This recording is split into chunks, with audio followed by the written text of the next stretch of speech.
Dapur adalah kerajaan Lestari. Di sanalah dunianya berpusat, di antara aroma bumbu yang ditumis, wangi santan yang mendidih, dan desis minyak panas yang menggoreng adonan. Tangan-tangannya bergerak dengan lincah dan terampil, sebuah tarian yang telah ia kuasai selama bertahun-tahun. Pagi itu, seperti pagi-pagi lainnya, ia sedang menyelesaikan pesanan nasi tumpeng dalam jumlah besar untuk acara syukuran di kantor kelurahan. Nasi kuning yang mengepul, ayam goreng Laos yang keemasan, kering tempe yang renyah, dan urap sayur yang segar. Semuanya tertata apik di atas tampah besar yang dilapisi daun pisang.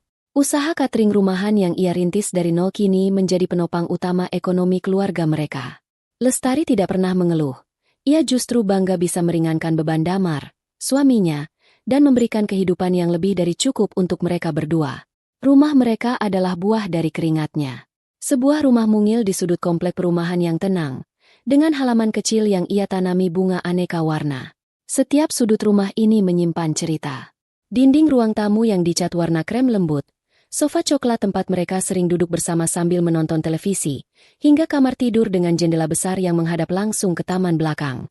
Ini adalah surga kecil yang mereka bangun bersama, atau setidaknya, itu yang Lestari yakini selama ini. Damar, suaminya, adalah pria yang baik. Setidaknya, dulu begitu. Pria yang menikahinya 10 tahun lalu itu adalah sosok yang lembut, penuh perhatian, dan selalu punya lelucon untuk membuatnya tertawa bahkan di saat paling sulit sekalipun. Lestari ingat bagaimana mereka berjuang di awal pernikahan, tinggal di kontrakan sempit dan harus menghitung setiap rupiah yang mereka keluarkan. Damar bekerja sebagai staf administrasi di sebuah perusahaan swasta, gajinya pas-pasan, tapi semangatnya untuk membahagiakan Lestari tidak pernah padam. Justru karena itulah Lestari bertekad membangun usaha cateringnya, agar Damar tidak perlu merasa terbebani sendirian. Namun, surga itu perlahan menunjukkan retaknya. Beberapa bulan terakhir, Damar berubah.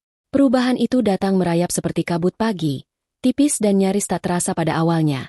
Namun lama-kelamaan semakin pekat hingga menutupi semua kehangatan yang pernah ada.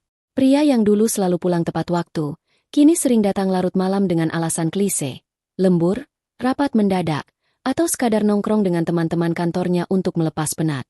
Perhatiannya yang dulu tercurah penuh, kini terbagi dengan layar ponsel yang seolah tak pernah lepas dari genggamannya. Ia sering tersenyum sendiri membaca pesan, dan akan buru-buru menyembunyikan ponselnya jika Lestari mendekat. Yang paling mengganggu Lestari adalah perubahan dalam cara bicaranya. Damar yang dulu pragmatis dan membumi, kini mulai sering menyelipkan istilah-istilah agamis dalam percakapan mereka. Ia berbicara tentang hijrah, tentang menyempurnakan ibadah, dan yang paling sering ia ulang-ulang, tentang tanggung jawab seorang lelaki sejati di mata Tuhan. Awalnya Lestari mencoba mendukung. Ia pikir mungkin suaminya sedang mendapatkan pencerahan, sebuah hal yang baik. Ia bahkan mencoba mengimbangi, lebih rajin mengikuti pengajian ibu-ibu di masjid komplek, berharap bisa memahami dunia baru yang sedang dijelajahi suaminya. Tapi firasat buruk itu terus menggelayut di hatinya. Firasat seorang istri yang merasa ada sesuatu yang asing telah menyusup ke dalam rumah tangganya. Damar menjadi lebih pendiam, lebih mudah tersinggung.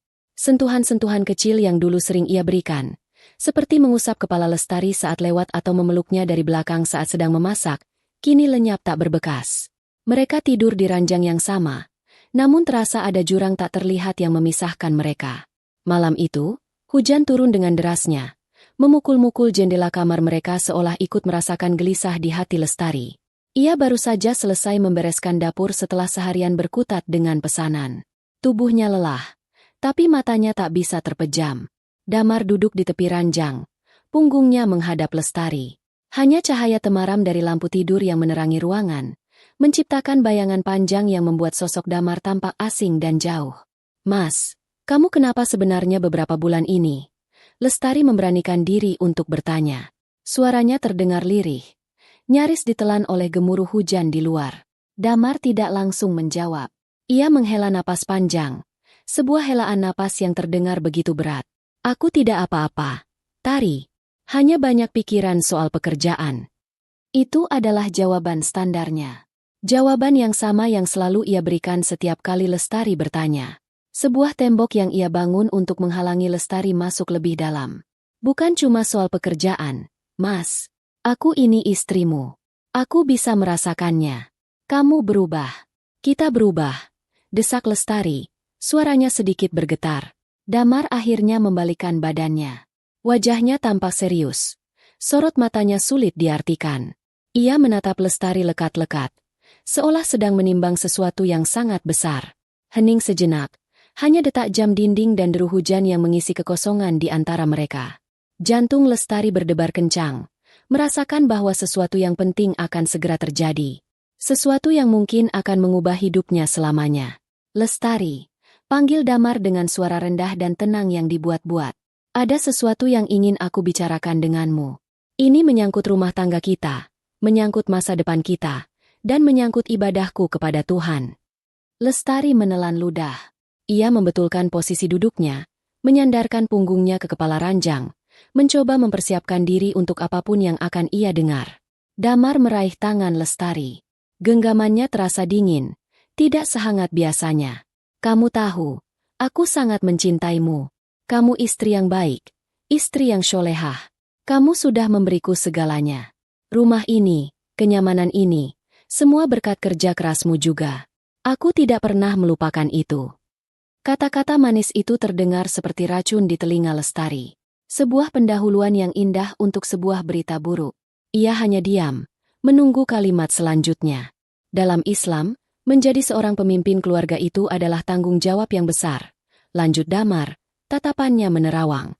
Dan terkadang, ada jalan-jalan ibadah yang pintu pahalanya sangat besar, tapi sulit untuk ditempuh. Jalan yang membutuhkan keikhlasan dan kelapangan hati dari seorang istri. Dada Lestari mulai terasa sesak. Arah pembicaraan ini membuatnya mual. Ia bisa menebak kemana ini akan berujung. Sebuah topik yang sering ia lihat di ceramah-ceramah online yang kadang muncul di beranda media sosialnya. Topik yang selalu membuatnya bergidik ngeri. Mas, jangan bertele-tele. Katakan saja apa maumu. Ucap Lestari dengan suara yang lebih tegas dari yang ia duga. Damar menarik napas dalam-dalam, mengumpulkan semua keberaniannya. Lalu, dengan tatapan yang seolah meminta pengertian, ia mengucapkannya. Kalimat itu meluncur dari bibirnya dengan begitu lancar, begitu tenang, seolah itu adalah hal paling wajar di dunia. Aku ingin menikah lagi, Lestari. Aku ingin berpoligami. Dunia Lestari berhenti berputar. Suara hujan di luar, detak jam dinding, bahkan napasnya sendiri, semuanya seakan lenyap. Yang tersisa hanyalah kalimat itu, menggantung di udara kamar mereka yang dingin, tajam dan menusuk, merobek surga kecilnya hingga hancur berkeping-keping. Pria yang duduk di hadapannya bukan lagi Damar yang ia kenal. Ia adalah orang asing yang baru saja menghancurkan hatinya tanpa ampun. Ada seorang wanita yang perlu aku tolong, lanjut Damar, tidak menyadari atau mungkin tidak peduli dengan kehancuran di mata istrinya. Namanya Wulan. Dia seorang janda dengan 1 anak. Hidupnya sangat sulit. Menolongnya dengan menikahinya adalah sebuah ibadah yang mulia. Dan aku ingin kamu menjadi bagian dari pahala itu dengan memberikan izin dan keikhlasanmu. Lestari hanya bisa menatapnya. Kosong. Rasa sakit yang begitu hebat menjalari seluruh tubuhnya, membuatnya kaku dan tidak bisa berkata-kata. Di malam yang basah oleh hujan itu, di dalam kamar yang mereka bangun bersama, suaminya baru saja meminta izin untuk membawa masuk wanita lain ke dalam hidup mereka, ke dalam rumah mereka, ke dalam hatinya. Surga yang ia kira abadi, ternyata baru saja retak dan hancur tanpa bisa diperbaiki lagi. Hening yang tercipta setelah pengakuan Damar terasa lebih memekakan daripada gemuruh guntur di luar. Lestari merasa seolah jiwanya tercerabut dari raga. Ia menatap wajah suaminya, mencari-cari jejak raguan, lelucon, atau tanda-tanda bahwa ini semua hanyalah mimpi buruk. Namun yang ia temukan hanyalah keseriusan yang dingin dan keyakinan yang dibuat-buat. Damar benar-benar bersungguh-sungguh dengan ucapannya. Tawa kecil yang kering dan getir lolos dari bibir Lestari. Tawa yang sama sekali tidak terdengar lucu, melainkan penuh dengan rasa sakit dan keputusasaan. Menikah lagi? Mas, kamu sadar tidak apa yang kamu bicarakan? Ini bukan lelucon, kan? Aku serius. Tari, aku tidak pernah seserius ini, jawab Damar dengan nada datar. Aku sudah memikirkannya matang-matang. Ini bukan keputusan impulsif. Memikirkannya matang-matang, suara Lestari mulai meninggi, getar amarah mulai menggantikan rasa terkejutnya. Kapan kamu memikirkannya? Di saat kamu pulang larut malam? Di saat kamu tersenyum-senyum sendiri melihat ponselmu? Di saat kamu mulai menjauh dariku? Jadi ini semua yang kamu sembunyikan di belakangku. Damar tampak sedikit terkejut dengan reaksi Lestari. Mungkin ia berharap istrinya akan menangis, memohon, atau setidaknya menunjukkan kelemahan. Ia tidak menyangka akan berhadapan dengan kemarahan yang mulai berkobar. Jaga bicaramu, Tari. Ini bukan tentang berselingkuh. Ini tentang niat baik. Ini tentang ibadah. Ibadah? Lestari bangkit dari ranjang, berjalan mondar-mandir di dalam kamar yang kini terasa begitu sempit dan menyesakan. Ibadah macam apa yang didahului dengan kebohongan? Ibadah macam apa yang menyakiti hati istrimu sendiri sampai sehancur ini? Jangan pakai nama Tuhan untuk menutupi nafsumu, Mas. Ini bukan nafsu, bentak Damar. Akhirnya ikut terpancing emosi. Ini adalah tanggung jawab. Wulan dan anaknya butuh perlindungan. Kamu sebagai istri seharusnya mendukung niat baik suamimu, bukan malah menuduh yang tidak-tidak. Lestari berhenti berjalan. Ia berbalik, menatap tajam ke arah Damar.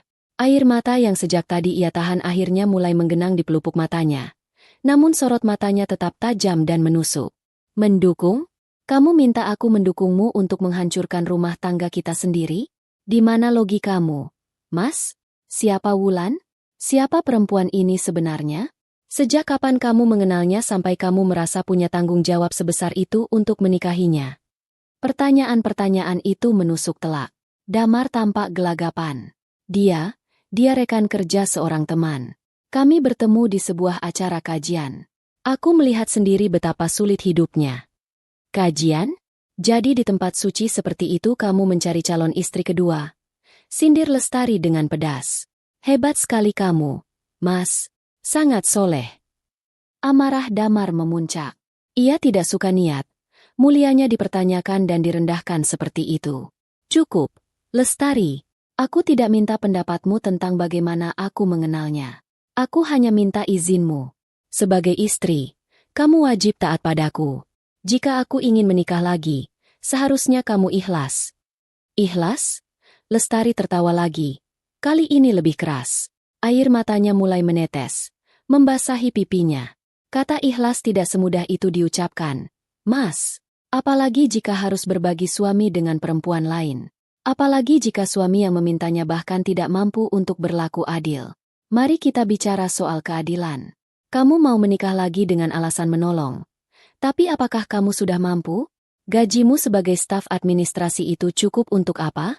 Untuk membayar cicilan motor? Untuk uang rokokmu sehari-hari? Selama ini, siapa yang membayar cicilan rumah, tagihan listrik, air, dan semua kebutuhan dapur? Aku, Mas. Usaha cateringku. Setiap kata yang keluar dari mulut Lestari adalah tamparan keras bagi ego Damar. Ia paling tidak suka jika masalah finansial diungkit-ungkit. Ia merasa harga dirinya sebagai laki-laki terinjak-injak. Jadi sekarang kamu mengungkit-ungkit soal uang, desis Damar. Wajahnya memerah padam. Kamu pikir aku tidak berkontribusi? Aku juga bekerja. Berkontribusi? Iya, kamu berkontribusi.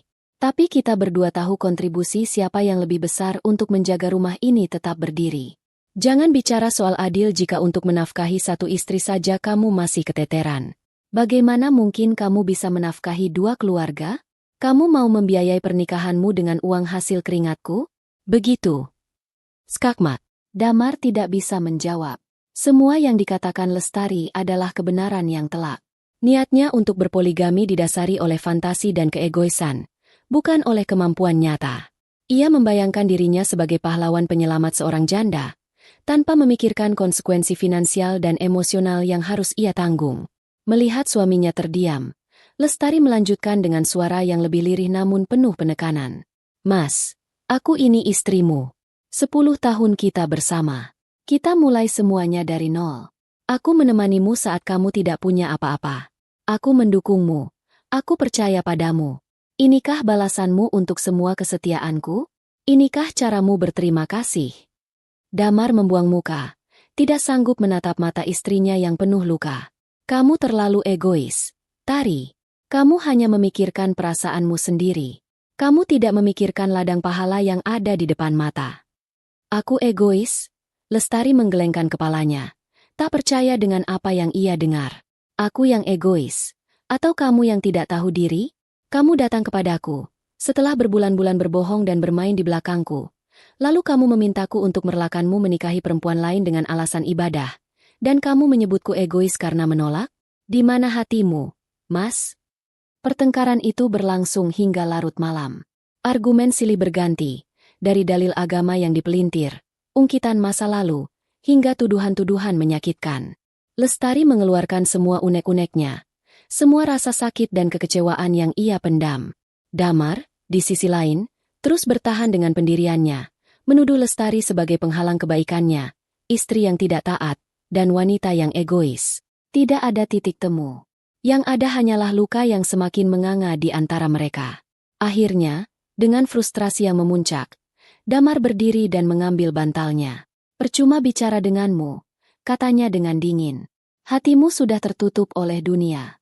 Kamu tidak akan pernah mengerti. Lalu ia mengucapkan kalimat yang menjadi paku terakhir di peti mati pernikahan mereka malam itu. Jika kamu tidak mengizinkan, jangan salahkan aku jika aku mencari jalan lain. Ancaman itu begitu jelas. Sebuah ultimatum yang kejam. Damar tidak sedang meminta izin, ia sedang memberitahu. Apapun jawaban Lestari, ia akan tetap melanjutkan rencananya. Izin dari Lestari hanyalah formalitas agar ia bisa merasa benar dan tidak bersalah.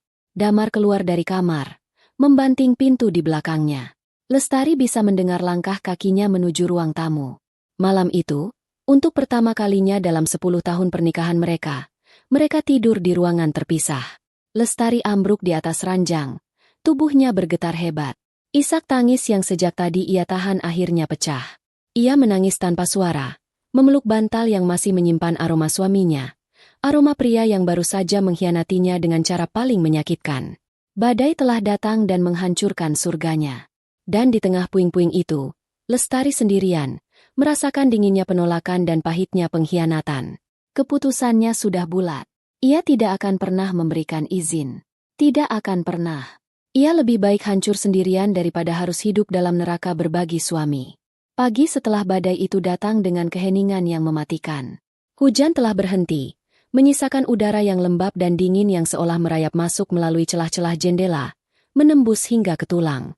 Lestari tidak tidur semalaman. Ia menghabiskan malam di sofa ruang tamu, meringkuk di bawah selimut tipis, dengan mata bengkak dan kepala yang terasa berat. Setiap kali ia mencoba memejamkan mata, kalimat-kalimat Damar kembali terngiang, berputar-putar seperti kaset rusak di dalam kepalanya. Aku ingin menikah lagi. Namanya Wulan. Jangan salahkan aku jika aku mencari jalan lain. Ia mendengar suara pintu kamar terbuka. Damar keluar. Sudah rapi dengan kemeja kerjanya. Wajahnya tampak lelah. Namun ada gurat keras kepala di sana yang tidak pernah Lestari lihat sebelumnya. Ia berjalan ke dapur tanpa menoleh, tanpa mengucapkan sepatah kata pun. Lestari hanya bisa memperhatikannya dari sofa, merasa seperti orang asing di rumahnya sendiri. Suara denting sendok yang beradu dengan piring, suara air mengalir dari keran, semua terdengar begitu keras di tengah kebisuan yang canggung di antara mereka. Rumah yang biasanya penuh dengan obrolan ringan dan tawa, kini terasa seperti kuburan. Damar membuat sarapannya sendiri, hanya selembar roti yang diolesi selai.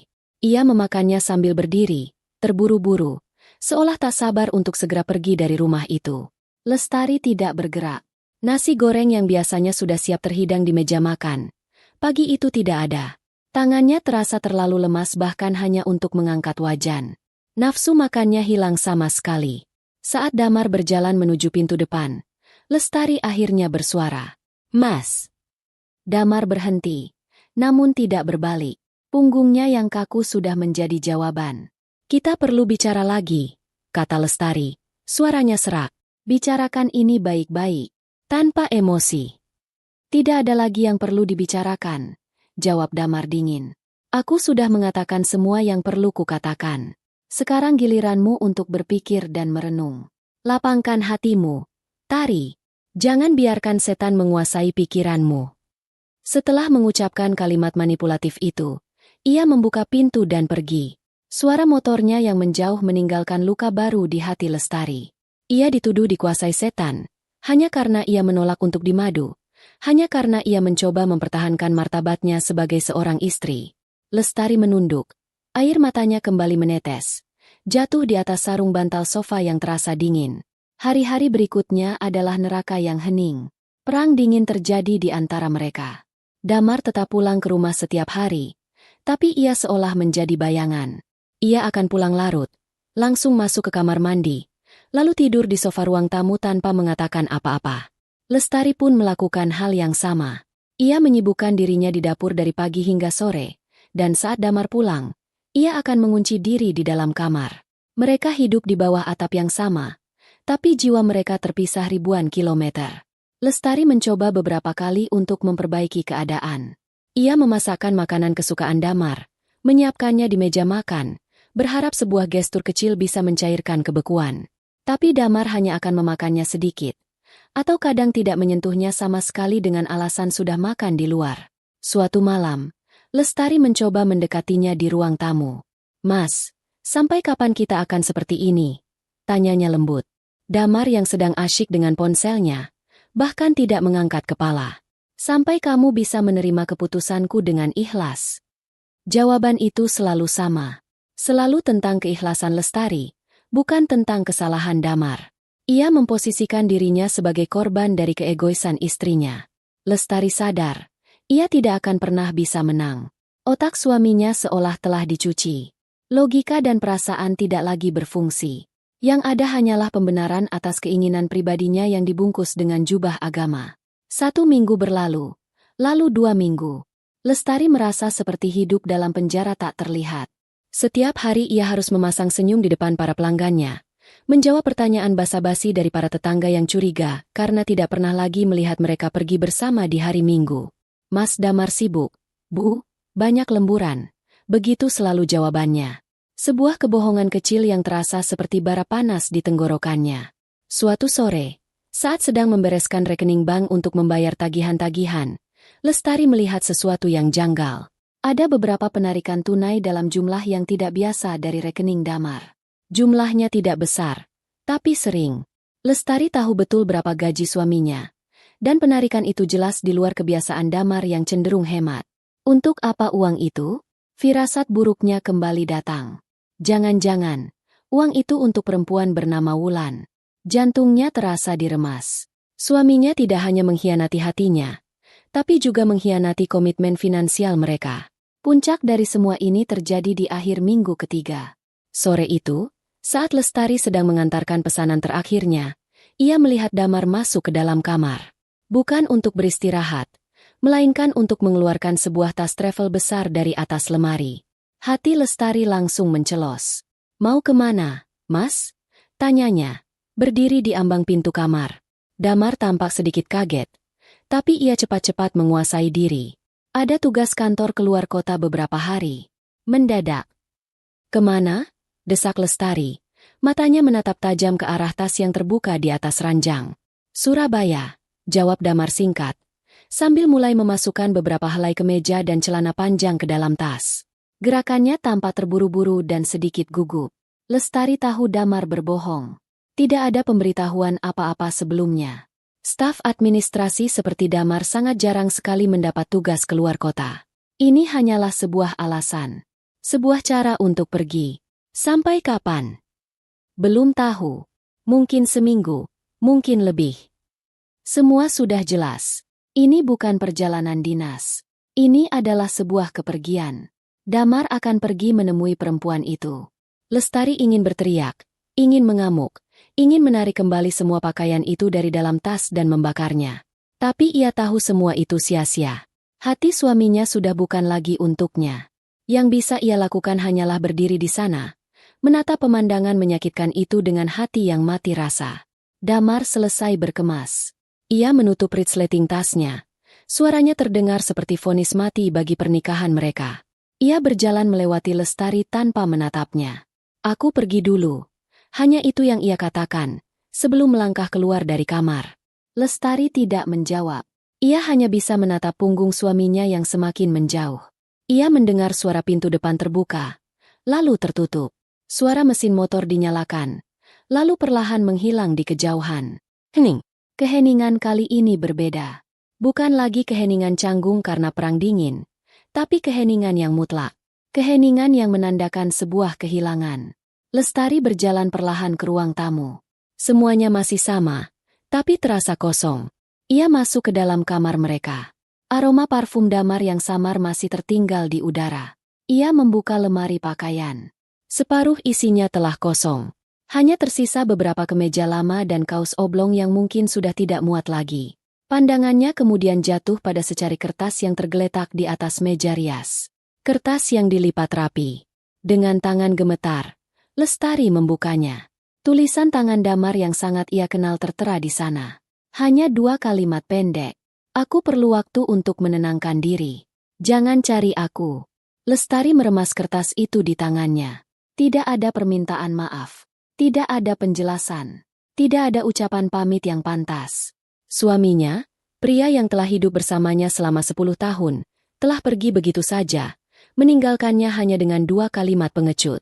Amarah, rasa sakit, penghinaan, semuanya bercampur aduk menjadi satu. Ia terduduk di tepi ranjang, membiarkan tubuhnya bergetar hebat.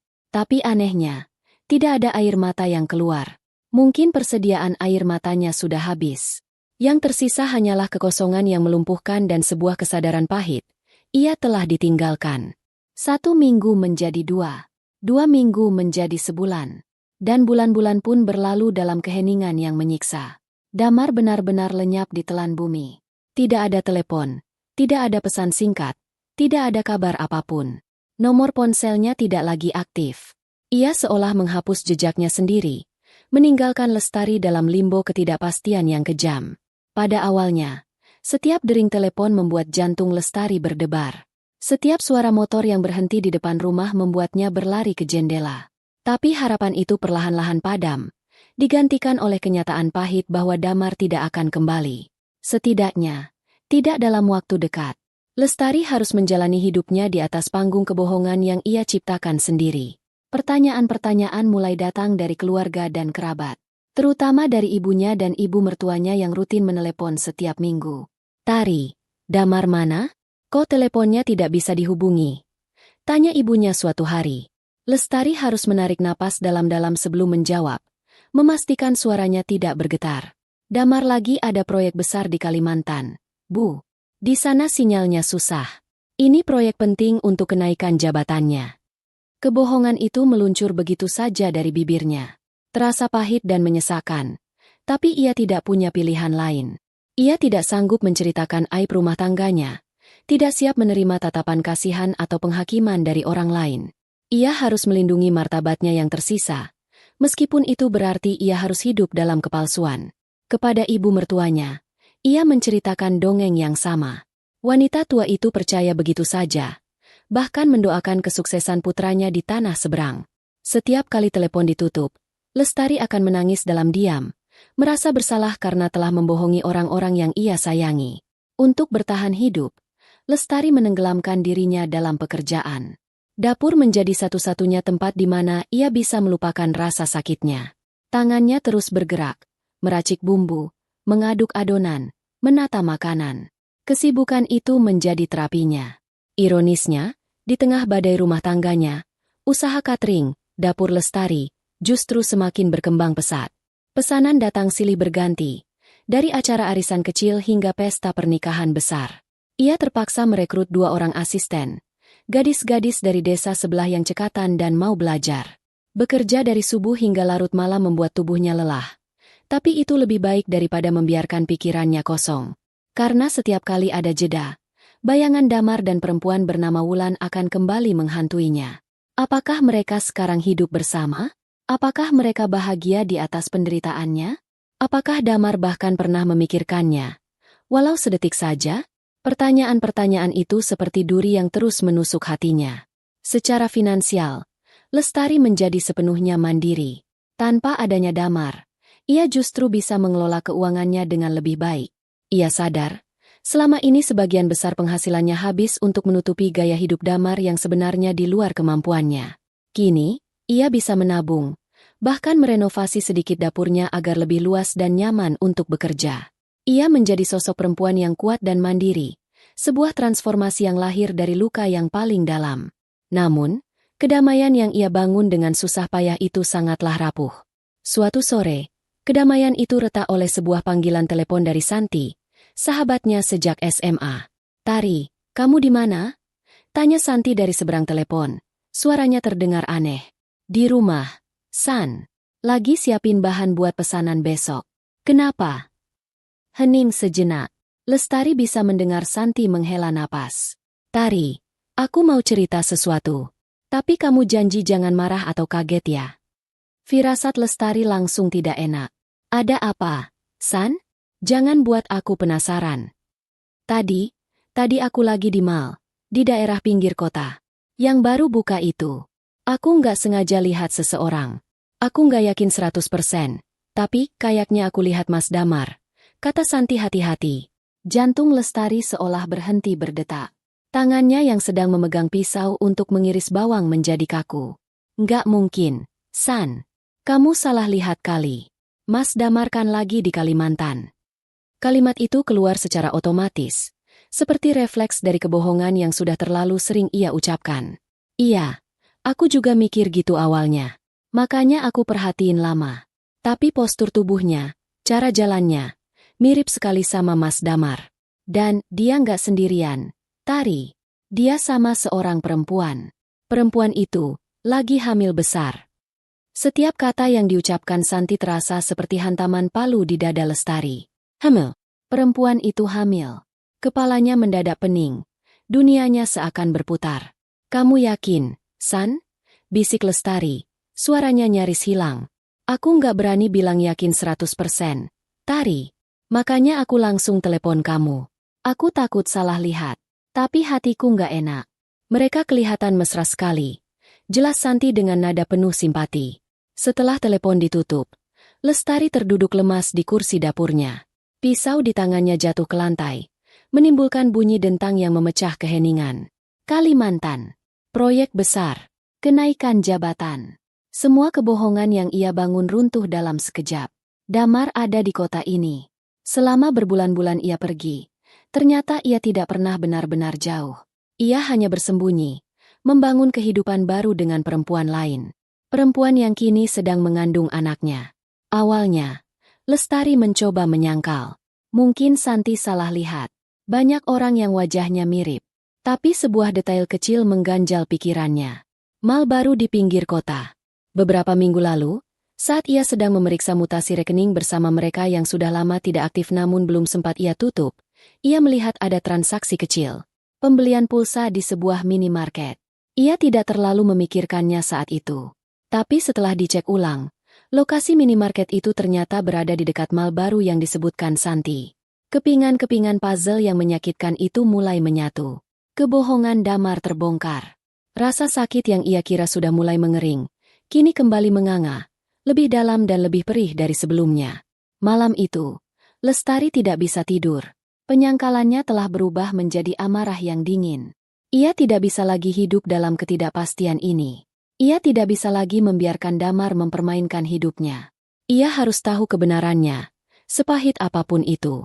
Ia harus melihatnya dengan mata kepalanya sendiri. Rasa takut akan kenyataan itu sangat besar. Tapi keinginan untuk mendapatkan kejelasan jauh lebih besar lagi. Ia tidak mau lagi menjadi korban yang pasrah. Ia harus mengambil alih kendali atas ceritanya sendiri. Besok, ia akan mencari tahu. Besok, ia akan menemukan Damar. Dan besok, apapun yang terjadi, ia akan menghadapi pengkhianatan itu secara langsung. Tekad yang membara di hati Lestari semalam suntuk, terasa sedikit goyah saat fajar menyingsing. Rasa takut yang dingin mulai merayap, mencoba memadamkan api amarahnya. Apa yang akan ia temukan di sana? Sanggupkah ia menghadapi kenyataan jika firasat buruknya terbukti benar? Sebagian dirinya ingin kembali bersembunyi di balik kebohongan, melanjutkan hidup seolah-olah panggilan telepon dari Santi tidak pernah terjadi. Tapi ia tahu, ia tidak bisa. Hidup dalam ketidakpastian ini jauh lebih menyiksa. Ia harus tahu. Ia berhak tahu. Pagi itu, ia menelepon Santi. Suaranya terdengar lebih mantap dari yang ia duga. "San, temani aku. Hari ini, kita cari dia." Santi tidak bertanya dua kali. Ia tahu sahabatnya membutuhkan dukungan lebih dari apapun saat ini. "Aku segera ke sana. Kita pakai mobilku." Setelah menyelesaikan urusan mendesak untuk pesanan catering hari itu dan mendelegasikannya kepada 2 asistennya, Lestari masuk ke dalam mobil Santi. Jantungnya berdebar begitu kencang, seolah hendak melompat keluar dari rongga dadanya. Sepanjang perjalanan menuju area pinggiran kota yang disebutkan Santi, mereka lebih banyak diam. Santi sesekali meliriknya, memastikan ia baik-baik saja, sementara Lestari menatap kosong keluar jendela. Pemandangan kota yang ramai terasa kabur. Pikirannya hanya terfokus pada satu hal, Damar. Mereka tiba di kawasan perumahan yang dimaksud. Ini bukan komplek mewah, melainkan perumahan sederhana dengan rumah-rumah tipe kecil yang berdempetan. Gang-gangnya tidak terlalu lebar, dan banyak anak-anak kecil berlarian di jalan.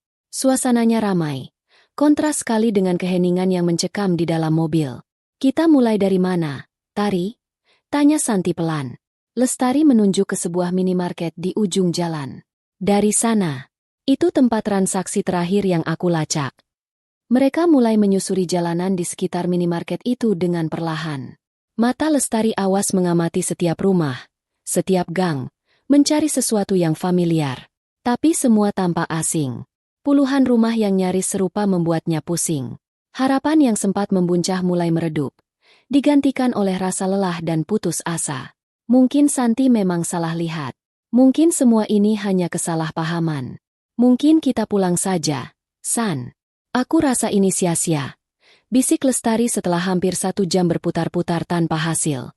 "Sabar, Tari.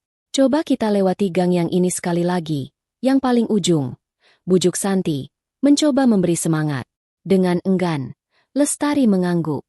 Santi membelokkan mobilnya memasuki sebuah gang buntu yang belum mereka lewati. Dan di sanalah benda itu berada.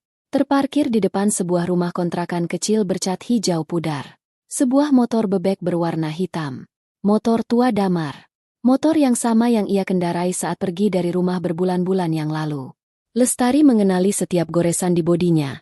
Stiker pudar di spakbornya.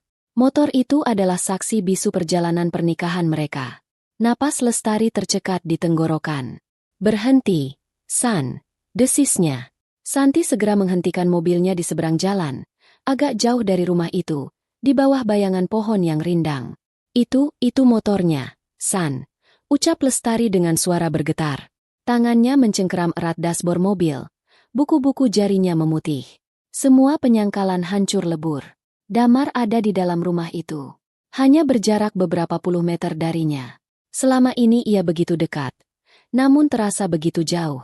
Mereka duduk di dalam mobil dalam diam, menatap rumah hijau pudar itu seolah sedang menatap monster yang siap menerkam. Setiap detik terasa seperti 1 jam. Lestari tidak tahu apa yang ia tunggu. Apakah ia berharap Damar akan keluar sendirian? Ataukah ia sedang mengumpulkan sisa-sisa kekuatan di dalam dirinya untuk menghadapi pemandangan yang paling ia takuti? 15 menit kemudian, pintu rumah itu terbuka. Jantung Lestari seolah berhenti berdetak. Sosok yang keluar adalah Damar. Suaminya. Terlihat sedikit lebih kurus, sedikit lebih kusam, tapi itu jelas dia. Mengenakan kaos oblong dan celana pendek. Penampilan yang biasa ia pakai saat bersantai di rumah. Di rumah mereka dulu. Lestari menahan napas. Tangannya terasa dingin seperti es. Ia terus menatap, menunggu. Dan kemudian, sosok kedua muncul dari balik pintu. Seorang wanita. Wajahnya tidak terlalu jelas dari kejauhan, tapi yang terlihat nyata dan menusuk mata adalah perutnya. Perutnya yang membuncit, sangat besar, terbalut daster longgar bermotif bunga. Tidak salah lagi, wanita itu sedang hamil tua. Itu pasti Wulan. Rasa sakit yang menghantam Lestari begitu dahsyat, membuatnya sulit bernapas. Dunia di sekelilingnya seakan menyempit. Hanya terfokus pada 2 sosok di depan rumah itu. Ia melihat Damar tersenyum pada wanita itu. Senyum yang sudah lama tidak pernah ia lihat. Senyum tulus yang dulu hanya untuknya. Pukulan terakhir datang tanpa ampun. Damar membungkuk, bukan untuk memakai sepatunya sendiri, tapi untuk membantu memasangkan sandal di kaki Wulan yang tampak sedikit bengkak. Setelah itu, tangannya terulur, mengusap perut buncit wanita itu dengan gerakan yang begitu lembut dan penuh kasih sayang. Sebuah gestur intim seorang calon ayah yang bangga dan bahagia. Lestari tidak sanggup lagi melihatnya. Pemandangan itu membakar retinanya, menggoreskan luka abadi di dalam jiwanya. Itu bukan sekadar perselingkuhan. Itu bukan sekadar perzinaan. Itu adalah sebuah kehidupan baru. Sebuah keluarga baru yang dibangun di atas reruntuhan kebahagiaannya. Damar tidak hanya meninggalkannya, ia telah menggantikannya sepenuhnya. San, ayo pergi sekarang. Bisik Lestari, suaranya pecah. Ia tidak bisa menangis.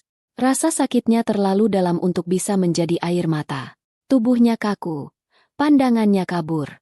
Ia merasa mual, seolah ada sesuatu yang busuk telah memenuhi seluruh rongga dadanya. Santi yang melihat kehancuran di wajah sahabatnya, segera menyalakan mesin mobil. Tanpa berkata-kata, ia memutar balik dan melaju meninggalkan gang itu secepat mungkin. Lestari tidak menoleh ke belakang. Ia terus menatap lurus ke depan. Namun yang ia lihat hanyalah bayangan Damar yang sedang mengusap perut wanita lain. Bayangan itu terus berputar, mengejeknya, menghancurkannya.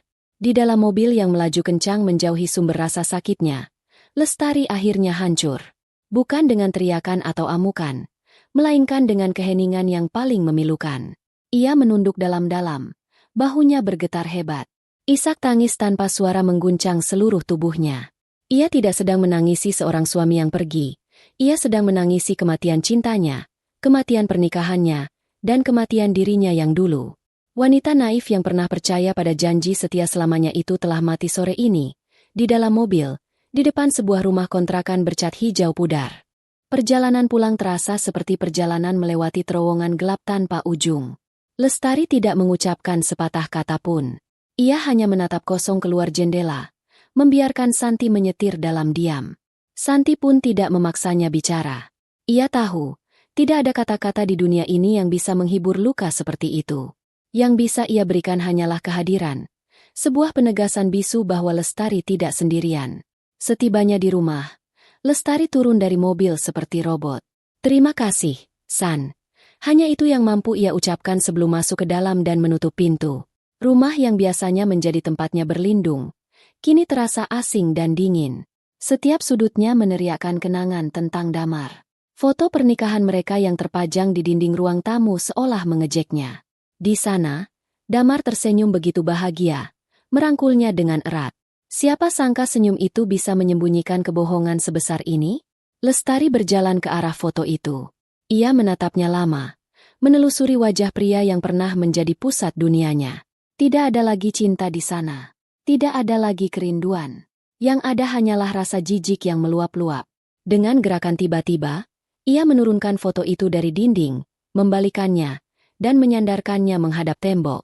Ia belum sanggup membuangnya, tapi ia juga tidak sanggup lagi melihatnya. Ia masuk ke kamar, merebahkan diri di atas ranjang. Kelelahan emosional yang luar biasa membuatnya terkulai lemas. Ia memejamkan mata, berharap bisa tidur dan melupakan segalanya. Tapi bayangan Damar dan Wulan kembali datang, lebih jelas dan lebih menyakitkan. Usapan lembut di perut buncit itu. Senyum bahagia mereka. Semua itu terpatri di otaknya. Kesedihan yang tadinya melumpuhkan perlahan mulai berubah bentuk. Seperti air yang dibiarkan mendidih di atas api, gelembung-gelembung kecil amarah mulai muncul dari dasar hatinya. Amarah pada Damar yang begitu pengecut. Amarah pada Wulan yang tega membangun kebahagiaan di atas penderitaan wanita lain. Dan yang paling besar, amarah pada dirinya sendiri. Kenapa ia begitu bodoh? Kenapa ia begitu buta? Kenapa ia membiarkan ini terjadi begitu lama? Ia bangkit dari ranjang, berjalan mondar-mandir di dalam kamar. Ia tidak akan membiarkan mereka menang. Ia tidak akan terus-menerus menjadi korban yang menangisi nasib. Air matanya sudah kering. Kesedihannya sudah mencapai titik jenuh. Kini saatnya untuk bangkit. Wanita yang menangis terseduh-seduh di mobil Santi tadi sore sudah tidak ada lagi. Yang tersisa adalah seorang wanita yang telah dikhianati dan siap untuk berperang. Malam itu, Lestari tidak tidur. Ia duduk di depan laptopnya, ditemani secangkir teh hangat yang mulai mendingin.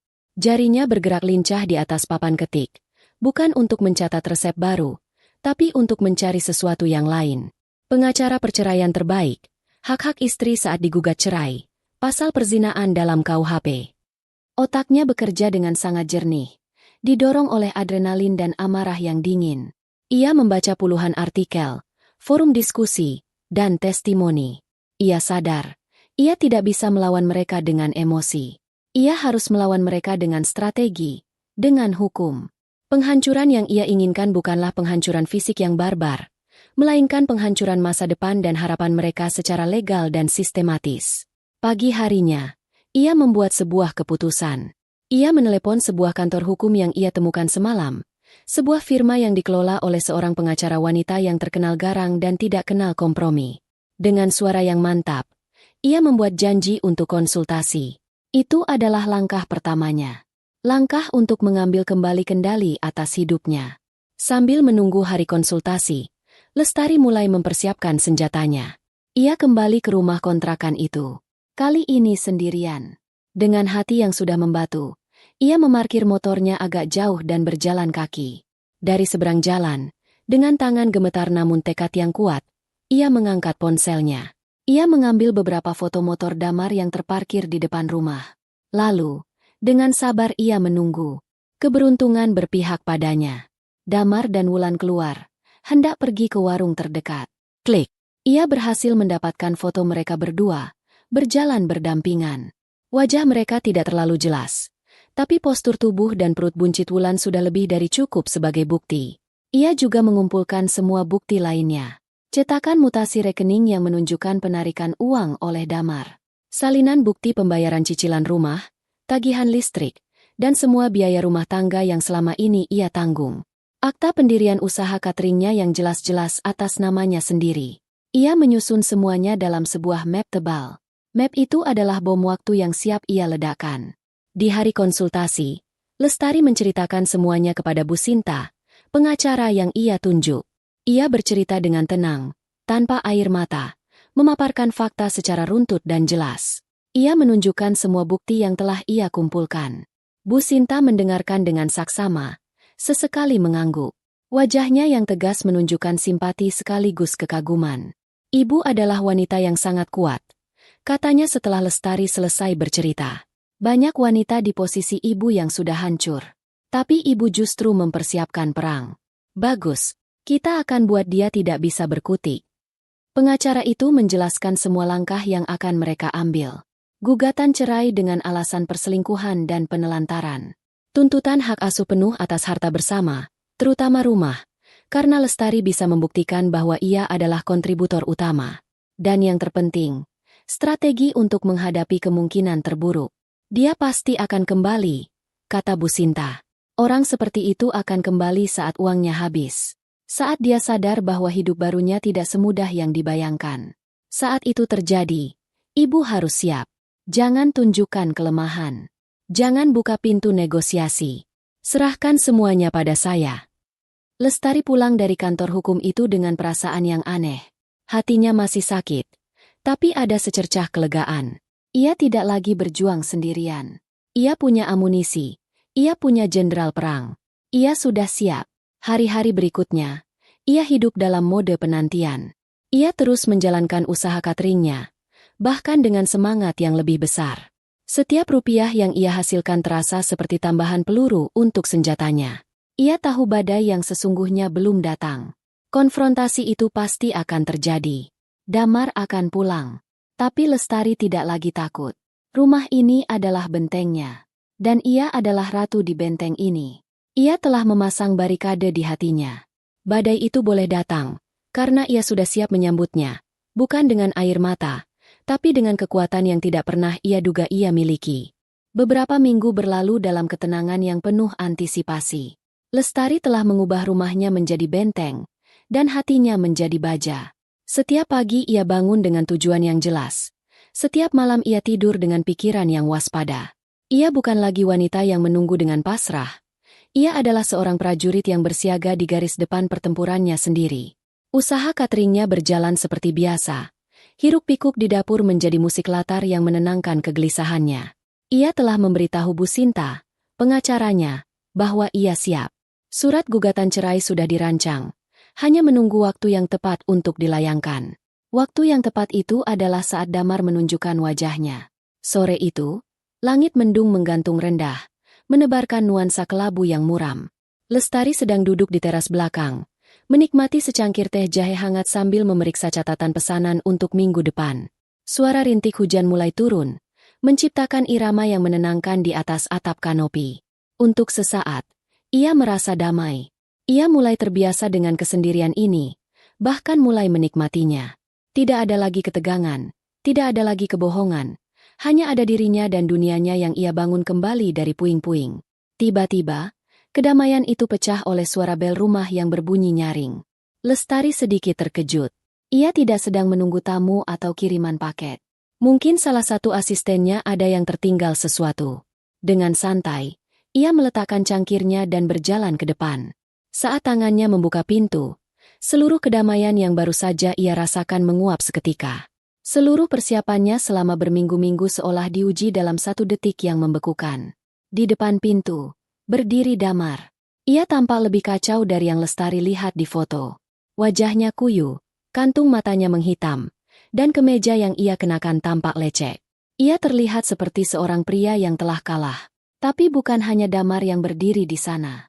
Di belakangnya, sedikit bersembunyi seolah mencari perlindungan, berdiri Wulan. Perutnya kini tampak jauh lebih besar, menandakan waktu persalinan sudah sangat dekat. Wanita itu menundukkan wajahnya, tidak berani menatap langsung ke mata Lestari. Mereka berdua basah oleh rintik hujan, tampak menyedihkan dan menyedihkan. Di samping Damar, ada sebuah tas travel yang sama persis dengan yang ia bawa saat pergi. Untuk beberapa detik yang terasa seperti selamanya, mereka hanya saling menatap dalam diam. Lestari berdiri tegak di ambang pintunya, menjadi penghalang antara masa lalunya yang busuk dan masa kini yang telah ia bersihkan. Wajahnya tenang, tanpa ekspresi, seperti permukaan danau yang dalam. Ketenangan inilah yang membuat Damar merasa tidak nyaman. Ia mungkin mengharapkan teriakan, tangisan, atau setidaknya sumpah serapah. Tapi keheningan yang dingin ini jauh lebih menakutkan. "Aku pulang," kata Damar akhirnya, mencoba memecah kebisuan. Suaranya terdengar parau. Lestari tidak menjawab. Ia hanya sedikit memiringkan kepalanya. Matanya yang tajam meneliti mereka berdua dari atas sampai ke bawah, seolah sedang menilai barang bekas. Melihat tidak ada reaksi, Damar memberanikan diri. Dengan gerakan canggung, ia mencoba melangkah masuk. "Di luar hujan. Kami bisa masuk, kan?" Ia tidak menunggu jawaban. Ia melangkah melewati ambang pintu, menyeret tasnya, diikuti oleh Wulan yang berjalan dengan hati-hati. Mereka masuk ke dalam rumah itu seolah memiliki hak. Aroma hujan dan masalah seketika memenuhi ruang tamu Lestari yang bersih dan wangi. Damar meletakkan tasnya di dekat sofa. Matanya berkeliling, melihat perubahan-perubahan kecil di dalam rumah. Gorden baru, beberapa hiasan dinding yang berbeda, dan yang paling mencolok, foto pernikahan mereka sudah tidak ada lagi di tempatnya. Ia berdeham, mencoba mengabaikan perasaan aneh bahwa ia telah menjadi tamu di rumahnya sendiri. "Tari, kenalkan," katanya, menunjuk ke arah Wulan yang masih berdiri kaku di dekat pintu. "Ini Wulan. Aku rasa kalian perlu bicara." Lestari masih diam. Ia menutup pintu depan perlahan. Suaranya yang berdebam terdengar final. Kemudian ia berbalik, menyandarkan punggungnya ke pintu. Kedua tangannya terlipat di depan dada. Ia menatap Damar. Lalu tatapannya beralih ke Wulan. Wanita itu akhirnya mengangkat wajahnya. Matanya sembab, syarat dengan rasa takut dan mungkin sedikit rasa bersalah. Tapi ada juga kilat pembangkangan di sana. "Jadi, ini rumahmu. Bagus juga," celetuk Wulan dengan suara pelan. Mungkin mencoba memecah ketegangan atau mungkin sebuah provokasi halus. Lestari mengabaikannya. Fokusnya kembali pada Damar. "Ada apa kau kemari?" tanyanya. Suaranya terdengar datar dan dingin, tanpa emosi. Damar tampak terkejut dengan pertanyaan itu. "Apa maksudmu ada apa? Ini rumahku juga. Aku pulang ke rumahku sendiri." "Rumah ini sudah berhenti menjadi rumahmu sejak hari kau pergi meninggalkannya tanpa kabar," balas Lestari telak. Wajah Damar memerah. "Sudahlah, jangan mulai lagi. Aku di sini bukan untuk bertengkar. Aku di sini untuk mencari solusi." "Solusi untuk apa? Untuk masalah siapa?" "Untuk masalah kita semua," seru Damar, mulai frustrasi. Ia menunjuk dirinya. "Lalu Wulan. Wulan akan segera melahirkan.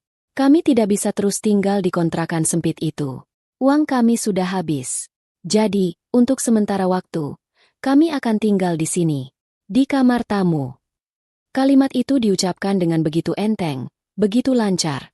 Seolah itu adalah hal yang paling wajar di dunia. Lestari tidak bereaksi. Ia hanya terus menatap, membiarkan Damar menggali lubang kehancurannya sendiri lebih dalam. Ketenangan Lestari yang luar biasa ini justru membuat Damar semakin gugup. Ini demi anakku juga. Tari, anakku butuh tempat yang layak saat ia lahir nanti. Aku yakin kamu punya hati nurani untuk mengerti. Lanjut Damar, mencoba menggunakan kartu, anak, untuk memanipulasi Lestari. Di dalam kepalanya, Lestari merasakan amarahnya mulai mendidih. Hati nurani? Setelah semua yang pria ini lakukan, ia masih berani bicara soal hati nurani? Tapi ia tetap menahan diri. Ia ingat pesan pengacaranya. Biarkan dia bicara. Biarkan dia mengeluarkan semua kartunya. Melihat Lestari masih diam, Damar mengira keheningan itu adalah tanda keraguan atau pertimbangan. Ia merasa di atas angin. Ia pikir, pada akhirnya, Lestari tetaplah wanita lemah yang akan luluh demi sebuah kata, kemanusiaan. Ia pun memutuskan untuk mengeluarkan permintaan puncaknya. Permintaan yang paling gila dan tidak masuk akal. Ia berjalan mendekati Lestari, mencoba memasang wajah memelas. Tari, aku tahu usahamu sekarang maju pesat. Aku lihat dari media sosial. Kamu bahkan baru merenovasi dapur. Itu artinya keuanganmu sangat baik. Ia berhenti sejenak, mengambil napas, mempersiapkan diri untuk menjatuhkan bom terakhirnya. Kami butuh uang, katanya dengan suara yang lebih pelan. Kami harus segera menikah secara resmi sebelum anak ini lahir, agar statusnya jelas. Tapi kami tidak punya biaya sama sekali. Selain itu, biaya persalinan juga sangat besar. Aku mohon padamu, Tari, pinjami aku uang. Atau, anggap saja ini bantuan darimu. Tolong, biayai pernikahan kami dan semua keperluan persalinan Wulan. Permintaan itu akhirnya terucap, menggantung di udara ruang tamu yang dingin, beracun dan sangat menghina.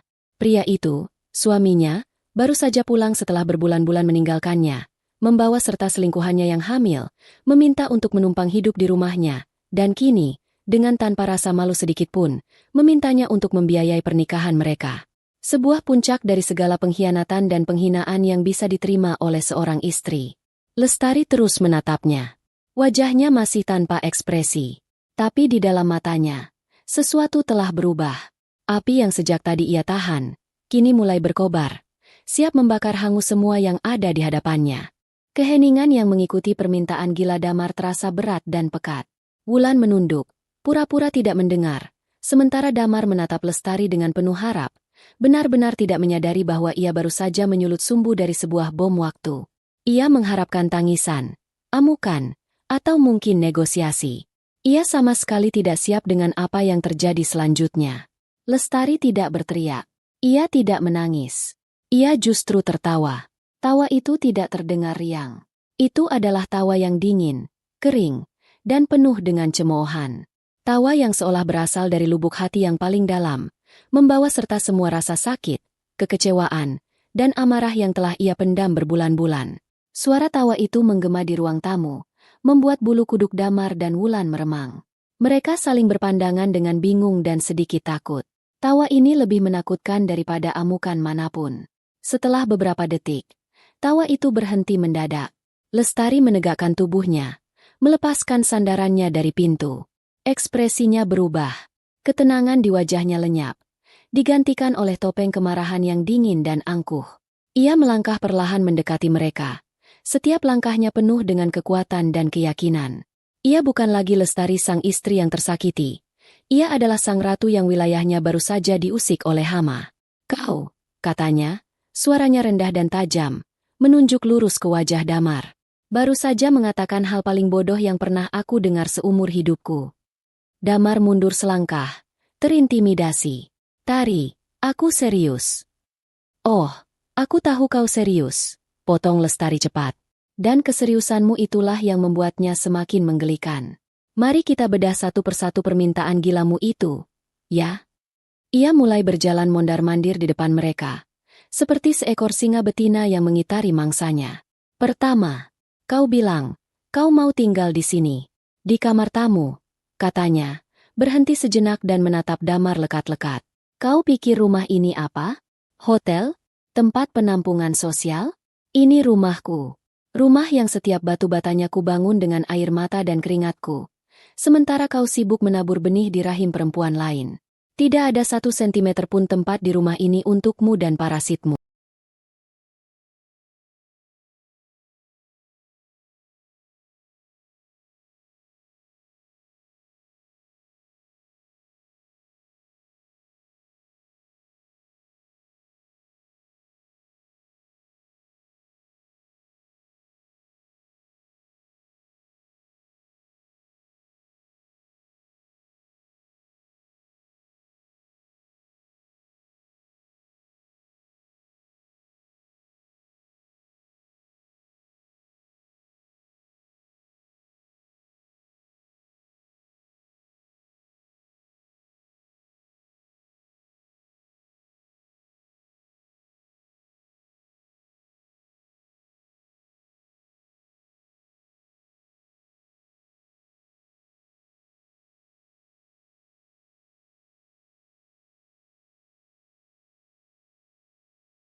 Wajah Wulan memerah mendengar kata, parasit. Tapi ia tidak berani membantah. Kedua, lanjut Lestari. Nadanya semakin tajam. Kau minta aku membiayai pernikahanmu. Pernikahanmu dengan dia. Ia melirik Wulan dengan tatapan menghina. Biar aku luruskan logikamu yang bengkok itu. Kau berselingkuh. Kau berzina sampai dia hamil. Lalu kau mau aku, istri sahmu, memberimu hadiah berupa biaya pernikahan? Kau mau aku membayar mahar untuknya? Apa kau sudah tidak punya otak? Atau urat malumu sudah putus? Damar tergagap. Ini bukan begitu, Tari. Ini demi status anak. Jangan sebut-sebut anak itu di depanku, bentak Lestari. Suaranya akhirnya meninggi, mengejutkan mereka berdua. Anak itu adalah hasil dari pengkhianatanmu. Hasil dari kebohonganmu. Itu masalahmu, bukan masalahku. Kau yang membuatnya. Maka kau yang harus bertanggung jawab. Jangan coba-coba melimpahkan bebanmu padaku. Napas Lestari terengah-engah. Dadanya naik turun menahan amarah yang meluap. Ia kemudian mengalihkan pandangannya pada Wulan, yang tampak semakin pucat dan ketakutan. Dan kau, kata Lestari. Suaranya kembali merendah namun lebih menusuk. Mbak Wulan, kan? Kau lihat laki-laki di sebelahmu ini? Kau lihat baik-baik. Inilah pangeran yang kau rebut dari saya. Seorang pengecut yang lari dari tanggung jawab. Seorang pembohong yang meninggalkan istrinya berbulan-bulan tanpa kabar dan tanpa nafkah. Seorang benalu yang sekarang datang mengemis untuk dibiayai. Inilah pria yang kau banggakan itu.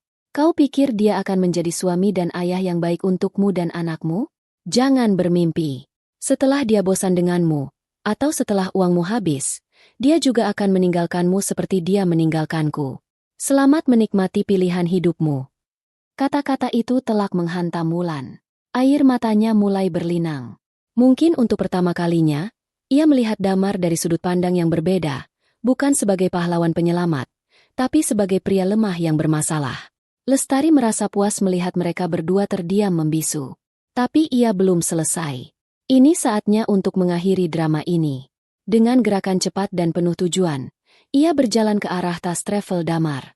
Tanpa ragu, ia menyambarnya. Tas itu terasa ringan. Isinya pasti tidak banyak. Ia menyeretnya ke pintu depan. Membuka pintu itu lebar-lebar hingga angin hujan yang dingin menerobos masuk. Dan kemudian, dengan sekuat tenaga, ia melemparkan tas itu keluar. Tas itu jatuh dengan bunyi gedebuk di atas halaman yang basah. "Barangmu sudah di luar," teriaknya. Ia berbalik dan menatap mereka berdua dengan mata menyala-nyala. "Sekarang giliran kalian. Keluar dari rumahku. Sekarang juga."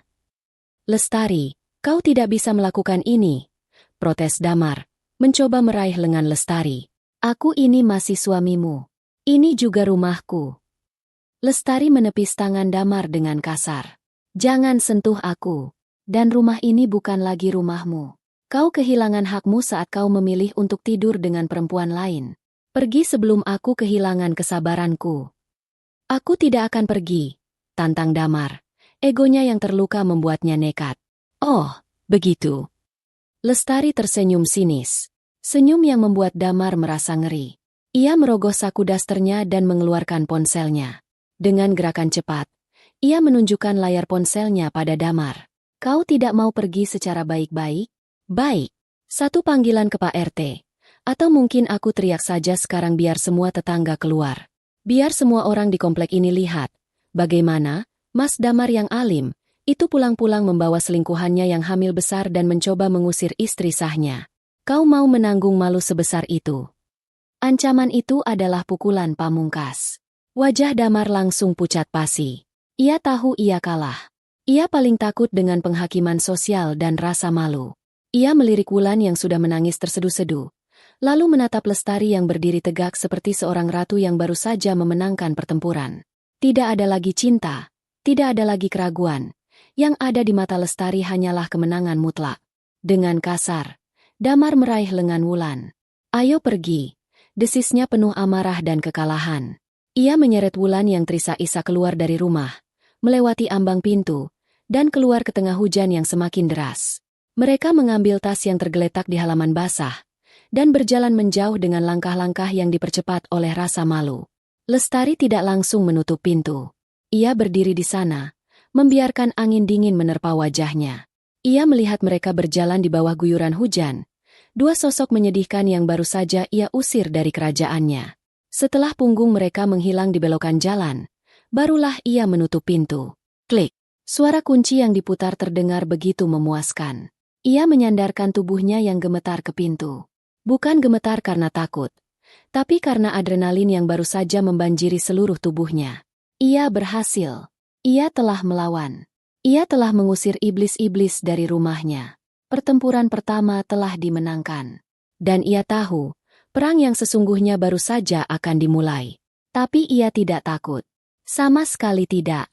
Setelah pintu tertutup dan terkunci, keheningan di ruang tamu terasa begitu pekat. Tubuh Lestari masih bersandar di pintu, gemetar hebat akibat luapan adrenalin yang baru saja surut. Ia berhasil. Ia telah mengusir mereka. Kemenangan kecil itu terasa begitu besar. Sebuah penegasan bahwa ia tidak lagi menjadi korban pasif dalam drama hidupnya sendiri. Namun, ia tahu ini belumlah akhir. Ini adalah genderang perang yang baru saja ia tabuh. Damar tidak akan menyerah begitu saja. Egonya yang terluka pasti akan menuntut balas. Tanpa membuang waktu, ia meraih ponselnya.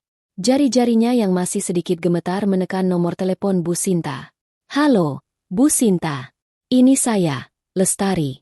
Sapanya, suaranya terdengar serak namun mantap. "Mereka datang. Baru saja saya usir." Dari seberang telepon, terdengar helaan napas lega dari sang pengacara. "Bagus. Ibu melakukan hal yang tepat. Bagaimana reaksi mereka?" Lestari menceritakan semua kejadian tadi dengan detail, termasuk permintaan gila Damar untuk dibiayai pernikahannya. Bu Sinta tertawa kecil. Tawa sinis yang profesional. Luar biasa tidak tahu malunya. "Ini justru bagus untuk kita, Bu. Ini menunjukkan karakternya yang tidak bertanggung jawab dan manipulatif. Sekarang saatnya kita bergerak. Layangkan gugatannya sekarang. Sekarang juga, Bu. Jawab Lestari tanpa ragu. Hancurkan dia. Baik. Akan saya proses secepatnya. Besok surat panggilan sidang akan langsung dikirimkan ke alamat kantornya. Kita buat ini resmi dan cepat. Setelah menutup telepon, Lestari merasa beban di pundaknya sedikit terangkat. Roda hukum telah berputar. Kini, ia tidak lagi berperang sendirian. Aksi cepat adalah kuncinya. Lestari sadar ia harus mengendalikan narasi sebelum Damar sempat memutarbalikkan fakta. Ia tidak akan bersembunyi di balik rasa malu.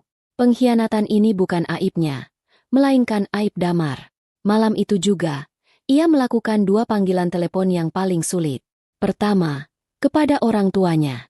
Kedua, kepada mertuanya. Kepada ibunya, ia menceritakan semuanya dengan jujur, menelan isak tangis yang coba mendesak keluar. Reaksi ibunya di luar dugaan. Tidak ada penghakiman, hanya ada suara tegas yang penuh dukungan. Kamu sudah melakukan hal yang benar. Enduk, pulanglah kalau kamu tidak kuat sendirian. Rumah ibu selalu terbuka untukmu. Dukungan itu memberikan Lestari kekuatan yang luar biasa. Panggilan kepada mertuanya adalah yang paling berat. Ia harus menceritakan kebusukan putra mereka. Dengan hati-hati, ia menjelaskan kronologinya, dari permintaan poligami hingga pengusirannya sore tadi. Terdengar keheningan panjang di seberang sana, lalu isak tangis ibu mertuanya. Maafkan Damar, Tari. Maafkan anak saya, lirih wanita tua itu.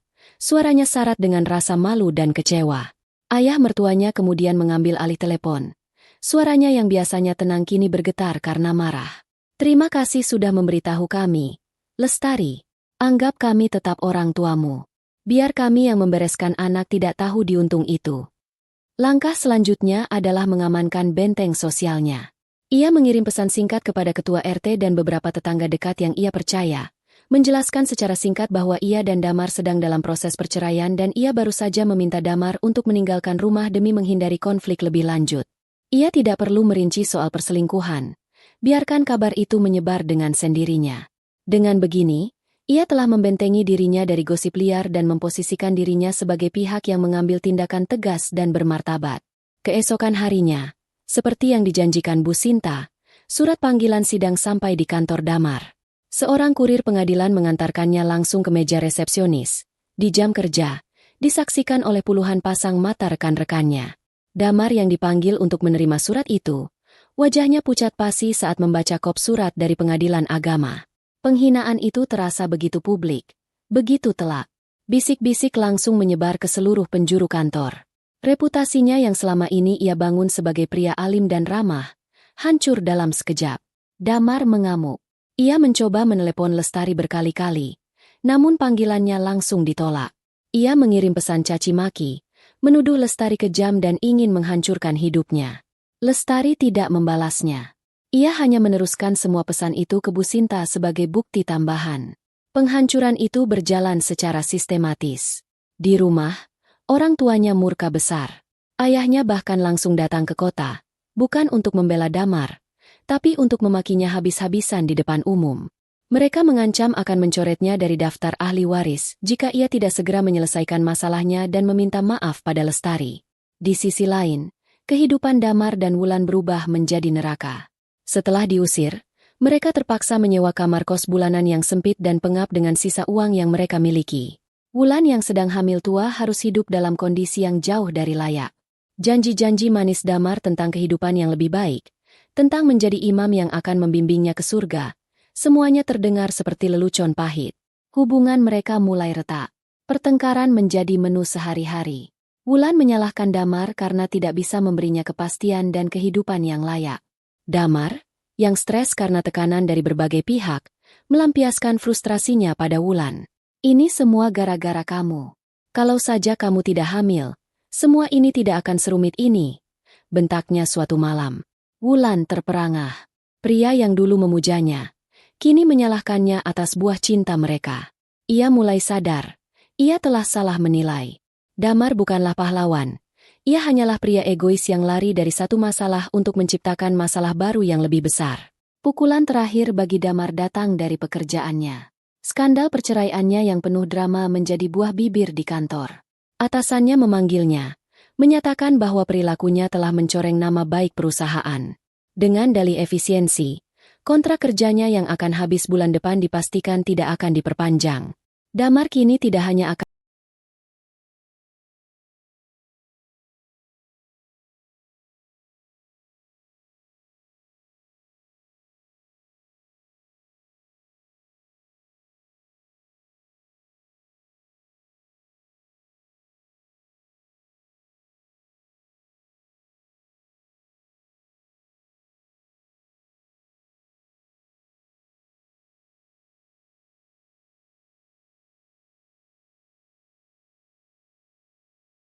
kehilangan istri dan rumahnya, tapi juga pekerjaannya. Di tengah kekacauan hidup Damar, Lestari justru semakin bersinar. Ia memfokuskan seluruh energinya untuk mengembangkan Dapur Lestari. Ia meluncurkan beberapa menu baru yang langsung menjadi favorit. Ia mendapatkan kontrak besar untuk menyediakan catering harian bagi sebuah bank swasta yang baru buka di kotanya. Wajahnya bahkan sempat muncul di koran lokal, dalam sebuah rubrik tentang pengusaha wanita inspiratif. Ia tidak pernah menyebut-nyebut masalah pribadinya. Ia hanya berbicara tentang semangat, kerja keras, dan resep-resep andalannya. Ia menunjukkan pada dunia, dan terutama pada Damar, bahwa ia tidak hancur. Ia justru terlahir kembali, lebih kuat dan lebih sukses dari sebelumnya. Damar, dalam keputusasaannya, mencoba menghubungi Lestari sekali lagi. Kali ini bukan dengan amarah, tapi dengan nada memelas. Ia memohon, merengek, meminta kesempatan kedua. Ia bahkan berjanji akan meninggalkan Wulan. Lestari mendengarkan ocehan itu di telepon dengan tenang. Setelah Damar selesai, ia hanya menjawab dengan satu kalimat dingin. Semua urusan kita sekarang melalui pengacara saya. Jangan hubungi saya lagi. Ia menutup telepon, memblokir nomor Damar untuk selamanya. Tidak ada lagi ruang untuk negosiasi. Tidak ada lagi belas kasihan. Yang ia inginkan hanyalah kebebasan. Penghancuran total atas masa lalunya telah selesai. Kini saatnya membangun masa depan. 6 bulan kemudian, palu hakim di pengadilan agama akhirnya diketuk. Perceraian Lestari dan Damar resmi diputuskan. Berkat bukti-bukti kuat dan kelihayan Bu Sinta, semua tuntutan Lestari dikabulkan. Hak milik rumah sepenuhnya jatuh ke tangannya, tanpa perlu dibagi dua, karena ia berhasil membuktikan bahwa rumah itu dibeli dan dicicil sebagian besar dari hasil usahanya. Damar tidak mendapatkan apa-apa selain kebebasannya yang semu. Hari itu, Lestari tidak merasa ada kemenangan yang meledak-ledak. Yang ia rasakan adalah kelegaan yang luar biasa. Seolah sebuah beban berat yang telah membebani pundaknya selama bertahun-tahun akhirnya terangkat. Ia pulang ke rumahnya seutuhnya, dan untuk pertama kalinya setelah sekian lama, ia bisa bernapas dengan lega. Babak baru dalam hidupnya ia mulai dengan sebuah ritual pembersihan. Ia mengundang Santi dan beberapa teman dekatnya. Bersama-sama, mereka mengeluarkan semua barang peninggalan Damar yang tersisa dari dalam gudang. Kemeja-kemeja lama, beberapa buku, piala turnamen bulu tangkis antar RT, semua benda yang menyimpan kenangan itu ia masukkan ke dalam kardus. Mau dibuang kemana ini? Tanya Santi. Lestari berpikir sejenak, lalu tersenyum. Antarkan saja ke panti asuhan. Mungkin ada yang lebih membutuhkan. Ia tidak mau membuangnya dengan amarah. Ia hanya ingin melepaskannya dengan ikhlas. Langkah selanjutnya adalah mengubah wajah rumah itu. Dinding ruang tamu yang dulu berwarna krem, kini ia cat dengan warna biru laut yang segar dan menenangkan. Sofa coklat yang penuh kenangan ia gantikan dengan sofa baru yang lebih ceria. Foto pernikahan yang dulu hanya ia balik, kini ia bakar habis di halaman belakang. Abunya ia biarkan terbang terbawa angin. Rumah itu kini terasa lebih luas, lebih terang, dan yang terpenting, terasa seperti cerminan dirinya yang baru, mandiri, kuat, dan penuh warna. Dapur Lestari kini telah menjadi nama yang dikenal di seantero kota. Ia membuka sebuah kedai kecil di depan rumahnya, menjual kue-kue dan makanan ringan untuk pelanggan yang tidak memesan dalam jumlah besar. Kedai itu selalu ramai. Lestari kini bukan hanya seorang juru masak, ia adalah seorang bos bagi 5 orang karyawan, seorang pengusaha wanita yang dihormati. Ia menemukan gairah dan tujuan hidup yang jauh lebih besar daripada sekadar menjadi seorang istri. Ia juga menemukan kembali dirinya yang hilang. Ia mulai melakukan hal-hal yang dulu ia suka tapi terabaikan. Ia mulai berkebun lagi, mengisi halaman rumahnya dengan aneka bunga mawar dan anggrek. Ia bergabung dengan sebuah komunitas sepeda di akhir pekan, menjelajahi pedesaan bersama teman-teman barunya. Tawa renyahnya yang dulu sempat hilang, kini kembali terdengar, lebih lepas dan lebih tulus dari sebelumnya. Ia belajar bahwa kebahagiaan sejati tidak datang dari orang lain, melainkan dari dalam dirinya sendiri. Suatu sore, saat ia sedang menyiram bunga di teras, sebuah kabar sampai kepadanya melalui Santi, yang mendengarnya dari seorang teman yang kebetulan sekantor dengan Damar dulu. Wulan telah melahirkan seorang bayi laki-laki. Mereka hidup sangat sulit. Setelah dipecat, Damar tidak bisa mendapatkan pekerjaan tetap. Ia kini bekerja sebagai pengemudi ojek online. Penghasilannya tidak menentu dan jauh dari cukup untuk menghidupi 3 nyawa. Mereka terus berpindah-pindah kontrakan, mencari yang paling murah. Kabarnya, Wulan sering terlihat murung dan tidak terurus, menyesali nasibnya yang jauh dari bayangan indahnya dulu. Lestari mendengarkan cerita itu tanpa ekspresi. Tidak ada rasa puas atas penderitaan mereka. Tidak ada juga rasa kasihan. Yang ada hanyalah perasaan netral. Itu adalah kehidupan mereka. Buah dari pilihan yang mereka buat sendiri. Itu bukan lagi urusannya. Cerita tentang Damar dan Wulan kini terasa seperti cerita tentang orang asing. Sebuah film yang pernah ia tonton tapi sudah ia lupakan alurnya. Malam itu, Lestari tidak sendirian. Ia mengundang orang tuanya, Santi, dan beberapa teman dekatnya untuk makan malam bersama. Bukan untuk merayakan sesuatu yang khusus, hanya untuk menikmati kebersamaan. Di dapur barunya yang berkilauan, ia memasak dengan penuh sukacita.